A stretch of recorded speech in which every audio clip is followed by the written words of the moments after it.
Pilots, GD03 is right around the corner. I can't wait. It's almost here. And if you started watching me because of my Vulture video, then have no fear. We're back, baby. Okay? Or as at least I'd like to say. We're back to the topic, not back at believing that it's going to do something.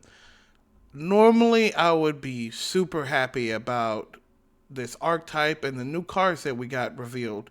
However, while I started to look at the deck, the archetype as a general, and where purple is trying to go, I got a little disheartened. And I gotta get this off my chest. Somebody has to prove me wrong, or you have to agree with my opinion. Let's come on over here so we can get in depth and show you what I mean. Alright, Chaos, why do you have up Gundam top decks? When I personally make a deck, right, or when you look at or observe another meta deck in the format, it usually has a couple things going for it, like an overall game plan, and a curve that fits it, right, that makes sense. So let's just look at some of the stuff that's up here, right? We got purple-blue mid-range. We know that it wants to do two real things. Rest and ping. And go fast. That's three, but the first two, it really wants to focus on, and then you just die because there's a bunch of units all over the board, right? Wing Zero. Wing Zero wants to stall and control the game until it can drop its big bombs over and over again in the form of freedom or justice if you're feeling spicy, and then back-to-back big zeros or a bunch of ST wings to clean up the board. You get the idea, right? It has a form, a function.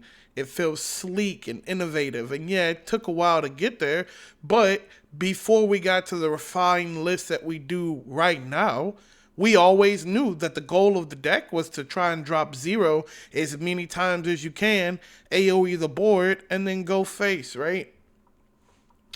Same thing with the other decks. They've been pretty fleshed out. Even Epion wants to drop Epion and then continuously just take advantage and keep big units on the board and overwhelm you with sheer force.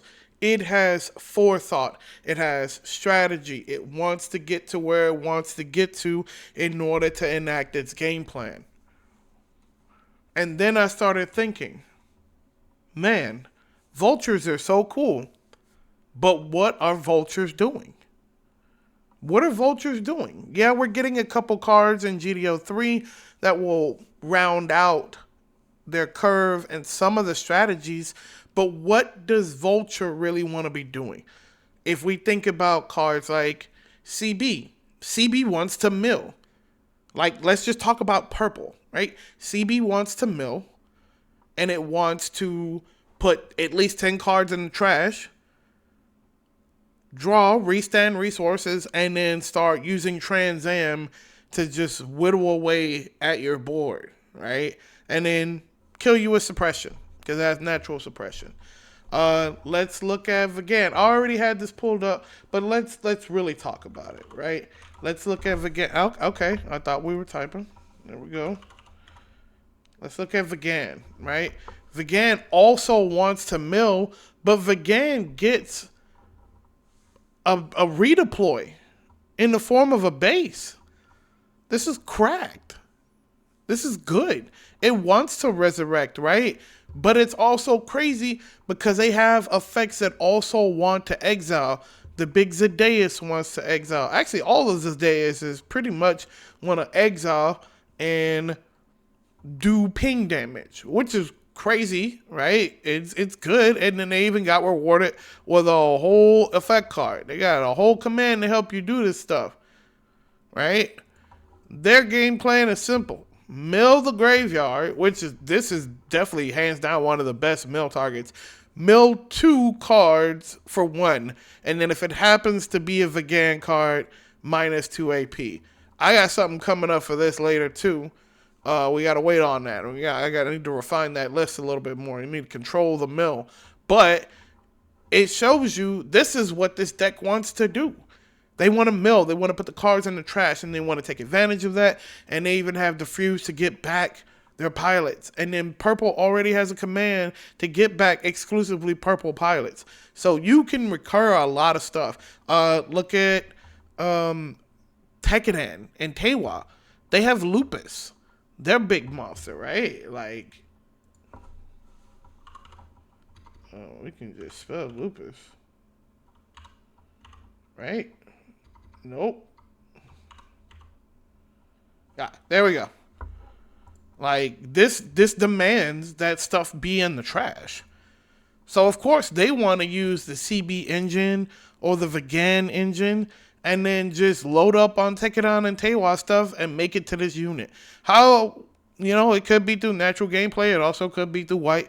That's not today's topic, though. I do have some opinions on this card, but no matter what, they at least have a capstone. We know where we want to go with this, right? Now, let's look at our friends today, the ones that you came here to talk about with me, right? Vultures, right? Vultures, one, have the lowest threshold. Vegan, I guess, with the 4 being in the graveyard. But they need 4 Vegan cards in the graveyard. Vultures are actually the 1 mill archetype that doesn't really care about what's in the graveyard. These cards just really care about there being 7. If there are 7 or more cards in your trash, right? And then let's look at Big X. Big X is, while there are 7 or more cards in your trash, they don't care if it's CB, if it's Vegan, if it's Tekkadan, or even hell, if it's their own archetype Vulture in the trash. They don't care. They just need 7, which is really generous and powerful if you think about it, because even without milling, by the time you get to Big X, you usually have anywhere between 5 and 7 cards.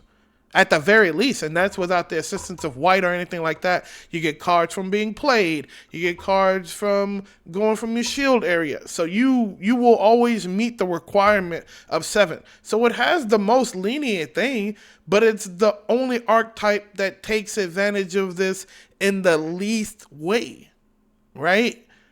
Because we recur our own monsters. That's the only thing. And we finally got a reason to play X Divider, which is GX bit, which I'll go over in a second as well, right? At first, the only other way to take advantage of X Divider on the turn that it's played was forcing us to have to play Janus Custom. But now with the GX bit, while it's in the trash, it's -1, so it only costs 1. So on turn 6, you could play this and then pair it with hopefully the Jamil, right? And then do this combo and then pay the extra 1, which will be all 6 of your resources for that turn to bring out the GX bit. And then on the next turn, if you have Garad, because you need Garad for this, but you can use both pilots for the X Divider. But then have Garad in your hand to play this and then pump everything on the board, which that can get really big. Like, think about it. If you have Jamil under X Divider, that's a 6/5. And then with the 2 AP from here, that's 8/5, right? So those are good numbers. Those are really good numbers. You start to even make 0 paired look scared. Like, you can definitely get there. It's not a big problem. But what is this deck doing? This is the only Resurrect card for the archetype in general, right? Outside of this, you need to use commands, which now the command makes this a lot cheaper to bring back.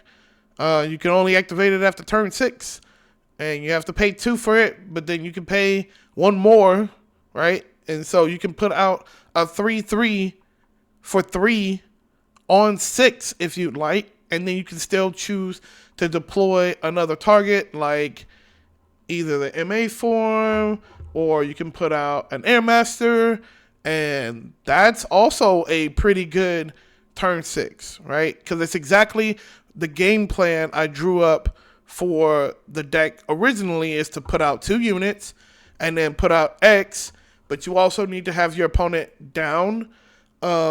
This just feels a little weird.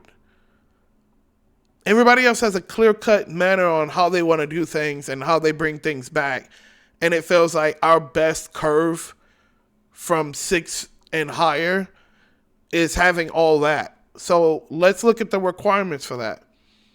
We need to have X bit in graveyard already, which means you need to run 4 of it. You need to see it and you need to trash it, right? And then you need to see Jamil. All right. So right now that's 2 cards at least, right? But chaos, all the good stuff needs the pair and the thing. I know, right? But let's look at this. Right? You need those 2. Then you need GX bit in the graveyard to take advantage on the turn, right? That's a lot to have in place. It's definitely not impossible with the use of Frieden, but it would have been really nice had we have gotten also a field card spell like Vigan. I do believe that this Leopard will see more play here soon, with a lot of decks starting to use effect damage, especially since purple's going to be really big, which means blurple's going to be everywhere as well. So putting out a card like this that's immune to being pinged down might start to come more in handy. I'm still a big fan of the other Leopard being able to rest a level 4 or lower for you to take advantage of. You can rest a blocker, or you can rest a problematic unit like Grandpa if it's standing. It's pretty good. It's pretty good. But how do we get there? And is it worth it over running one of what is clearly at this point one of the stronger purple trait cards? I do have a list, so let's go on over the list.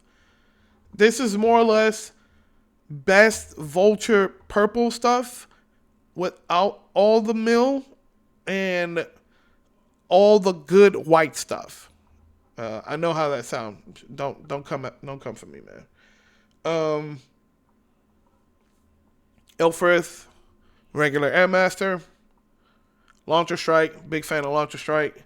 Until 0 stops being a thing, Launcher Strike is amazing. And with ping becoming more and more of a reality and coming up in the next set, HP will be more valuable than it's ever been. We're going to start making some really hard choices here in a second just to make sure that we can put stuff on the board and it'll stick. Because anything 3 and lower are subject to leave this earth. Red Purple, which I just put out a video about a little while ago, will be able to eat things with 3. Like, you can just ping it with Barbados Adept and then close combat anything with 3. And then 4 is also in danger because you can ping with Adept and then Battle of Aces, and then that's 4 damage. That's a lot of damage for free on units that we want to stick on the board, like our blockers. So, but Gundam X, one of the best cards in the deck, early aggressive unit, and we don't care if it gets blown up because it usually nets us something back. Airmaster, this number can definitely be flexible, but with us already running a wide array of blockers, we don't really want to max out on this card because once again, with 3 HP, you're subject to die. Yeah, you're actually subject to die. And when you're a blocker and you're standing, that means you're also trying not to swing with the unit. So if you play this and you don't attack with it and they kill it, then it was a waste of a summon. Yeah, you made cards come out of their hand, but that's not always what we want to do, because what if they blow it up standing and then just swing in for game? So I'd rather have the proven blockers that do the stuff already, like the Launcher Strike, like the L Strike with the 4/4 booty, you know? So I didn't want to go too hard on Airmaster, but it is included as a flavor. and it can pair with any one of the Vulture pilots that we have in the deck. L Strike, no need for introducing. Y'all know what this does. At 4. X Divider. X Divider is at 2. Because once again, there's so many stipulations that we need to do, and I haven't even updated this deck to run GX bit yet. I'm also thinking that there's a world where you summon this and then you just pass. You don't do anything, or you play another unit out in that criteria to fill out your 6 curve, but you don't use it right then and there. You use it next turn when you go to 7, and then you can start bringing back stuff like the Airmaster from your trash, and it feels a lot better than bringing back a low monster. If we're going to bring back anything, we should be bringing back problematic threats. You can bring back this X. You can bring it back. Just pay the 3 and then pair it, and then you can attack with both of them. Right? That feels good. That feels okay. That feels more manageable. The other way feels more rushy, and I don't know if it can do it yet. Freedom, because can't be rested by Amuro, one of the best blockers in the game, pairs with Kira, -4 on the initial turn that you do it. It's so powerful, needs no introduction. And then we finish off with Big X. Suppression, supposed to close out the game or help you get there. And pair these two together, and it might be a problem on the horizon. We 2 Freedom, and honestly, the more and more I talk about this deck and what it wants to do in white, I don't even think the Freedom is necessary. We're going to get to 7 cards regardless, especially since we're running Overflowing Affection. This might be fluff. This might not be needed. Aragama, because Breach is here, and it's going to get even better. CB Green has access to Breach, and, Red Blue with the Aegis Gundam still has Breach. Wing still has Breach. This card has saved me so many times. Anytime I run white and those kind of cards are in the format heavily, Aragama will always find a place. Kusanagi, also another one card that I like. At 1, it can be a surprise, and at best, you play it proactively to remove a small blocker, and then you go ham. Needs no introduction. Kira, Garad, main guy of the deck. He has to be at 4. Kira at 3. And then Jamel at 3. Jamel at 3 because, yes, we have a couple things that you can link with him, but we really want him for X Divider. And since X Divider is only at 2 in this current build of the deck, we don't need him maxed out either. It's way better to just, at least you can pair this with anything, and you can pair this basically with anything. So I'd rather see these and hold on to this for niche times. Overflow Affection for the draw. We want to see our pieces, and then we also want to fill our trash with stuff we don't need or things that we can bring back. Striker Pack needs no introduction. 2/4, 3/3, 4/2, all of them deadly. And we're running our own Fatal Strikes as well. We're in purple. Sometimes we need our purple cards to go burn, go face, especially Big X. And the last thing that I want standing between me and striking 2 damage is a chump blocker. If we got to deal with big blockers, so be it. But the last thing you want to do is waste your precious units into chump blockers. So we also run Fatal Strike. That's tentatively what I have going on right now. It feels okay in testing. It doesn't feel like it's doing anything wrong. And I've actually grabbed a couple games with it, right? But the big question, once again, and the reason for this video is, where's the identity? Because I could run white with any other proven colors that do more, right? And do stuff better or faster or more efficient. So why run this version? Yeah, if you like Vultures and you win with it, then this is right up your alley. But if this isn't doing anything different or better than what's already established, then I would say to those new, right, that are just looking for a deck to run, for right now, unless y'all come up with something way more innovative than what I got going on right now, I could take some riskier choices, but do you really want to mill some of your best white targets too? I don't know. I'd rather just control and throw them away. Hell, if you feel so inclined, you could run a new sign, right? And then that way, where is it? Yeah, no, we're in white. You know what I'm talking about. Sign something. The graceful charity. The draw three. A new sign. Why is it down here and not? Oh, because I have it filtered. Sorry, my bad.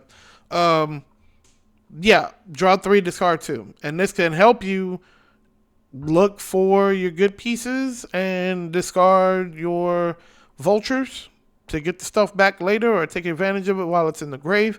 Like I said, I haven't included GX bit in this, and GX bit does work the best with X divider, but I also feel like that's more of a deck orientated towards abusing X divider. And since we're only on 2 in this version of the deck, then there's absolutely no reason to have to rely on bringing back smaller units. Let me know what you guys think. Everybody liked the first deck profile. Hopefully this one will go over well. And even if I haven't come to the answers today, who knows what we hold in the future. I'm just really sad that we only effectively got, what, 2 cards? 3 cards? Yeah. Jamil, GX bit, and then X divider. That's all we got. Vigan got like 14 million cards. What the hell is up with that? We got 3 new cards. I wish we would have seen just a little bit more, but here's to future me. Hope this shit gets better because you bought those alt arts. See y'all later. Help me out. Help me.